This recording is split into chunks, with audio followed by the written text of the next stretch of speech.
9 10 11 ශ්‍රේණිවල ආදරණීයව අපේ දරුවන්ට එයාලගේ දෙමාපියන්ට මේ පණිවිඩය පුතේ ඔයාලා ඕන තරම් දැන් ඉංග්‍රීසි පාඩම් ඉගෙන ගන්නවා නේ පාසලේදී වේවා ටියුෂන් ක්ලාස් එකේදී වේවා ඇත්තටම ඉංග්‍රීසි පාඩම් ඉගෙන ගන්නවා හැබැයි එතන තියෙන ගැටලුව තමයි ඔයාලා ඉගෙන ගන්න පාඩම් වලට අදාළ වෙන පේපර් ක්වෙස්චන්ස් දන්නවද එහෙම නැත්නම් O level නම් දැන් ඔයාලා O level ළඟයි නම් ඔයාලා ඉගෙන ගන්න පාඩම් වලට අදාළ O level වල එන ප්‍රශ්න ටික වල් දෙනවද නෑ නේද ඉතින් ඔයාලා කොච්චර පාඩම් ඉගෙන ගත්තත් ඔයාලට පුතේ අවසානයේ මුහුණ දෙන්නට වෙන්නේ පේපර් එකකට නේ එහෙනම් අනිවාර්යයෙන්ම ඕගොල්ලෝ තමයි ඉගෙන ගන්න පාඩම් වලින් ඉගෙන ප්‍රශ්න වර්ග මොනවාද කියලා හොඳ දැනුමකින් අවබෝධයකින් ඉන්න ඕනේ. ඉතින් අපි අපේ ක්ලාස් එකේ සුවිශේෂීත්වය ගැන කතා කරොතින් අපි අපේ ක්ලාස් එකේ අපේ ටියුට් වල අදාළ සියලු තියරි පාඩම් දානවා. ඒ වගේ මේ තියරි පාඩම් වලට එන සියලුම නෝට්ස් ටික අපි ටියුට් එකස්සේ අපි දානවා. ඒ වගේම හැම තියරි පාඩමකටම අදාළව O level papers වල හෝ අනුමාන papers වල එන questions ටික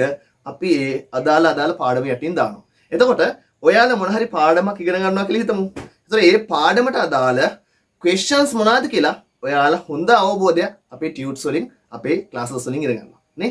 ඒකට වෙන්න ඕනේ නේද? අපි කොච්චර ඉගෙන ගත්තත් අපි හිතමු reported speech කියලා. reported speech වලින් පාඩමක් ඉගෙන ගත්තට reported speech වලින් O level examination එකේ paper එකට එන්නේ මොන වගේ ප්‍රශ්නද කියලා ඔයාලට හොඳ idea එකක් අපේ ක්ලාස් එකකින් අපේ ටියුට් වලින් ලැබෙනවා. ඉතින් මේක තමයි වෙනස. ඉතින් මේ වගේ සරලව මහ ලොකුවට පන්ති සතියේ දවස් 4-5 දාගෙන ලොකුවට ස්ට්‍රෙස් වෙන දෙයක් නැහැ. සැහැල්ලුවෙන් තියරි ක්ලාස් එකයි පේපර් ක්ලාස් එකයි අපේ සියලු ක්ලාසස් ටික පිළිවෙලට ඔයාලා සූදානම් වෙලා තියෙනවා. ඉතින් ගොඩක් දරුවෝ දැන් එක්සෑම් ළඟ වෙද්දි ගොඩක් ස්ට්‍රෙස් වෙනවා. බය වෙනවා නේද? සතියේට ක්ලාසස් ගොඩයි එක ඒ ක්ලාස් කියයි මේ ක්ලාස් එකේ සමහර ළමයින්ට මාසෙට ක්ලාසස් 16ක් 20ක් විතර ඉංග්‍රීසි වලටම. ඉතින් එහෙම කළා ගොඩක් ළමයි පීඩන වෙලා පීඩනයටපත් වෙලා හරියට කිසි දෙයක් කරගන්න බෑ. ඉතින් අපේ කරන්නේ මේක වෙනස්ම දෙයක්. අපි අදාළ තියරි කොටස් ටික දෙනවා.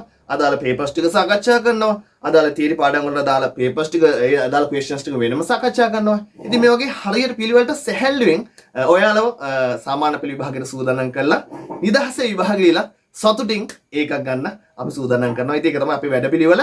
එහෙනම් ස්ට්‍රෙස් නැතුව ලස්සනට ආදරණීයව ඉංග්‍රීසි ඉගෙන ගන්න අපිත් එක්ක එකතු වෙන්න කැමති අය හැමෝම පහළ තියෙන නම්බරයට 071 1722 887ට WhatsApp message එකක් දාන්න සමංග ශ්‍රේණිය දාලා 9 10 11 දරුවෙක් නම් ඔයාටයි මේ අවස්ථාව ඉක්මනටම අපේ ක්ලාස් එකට join වෙන්න. Thank you.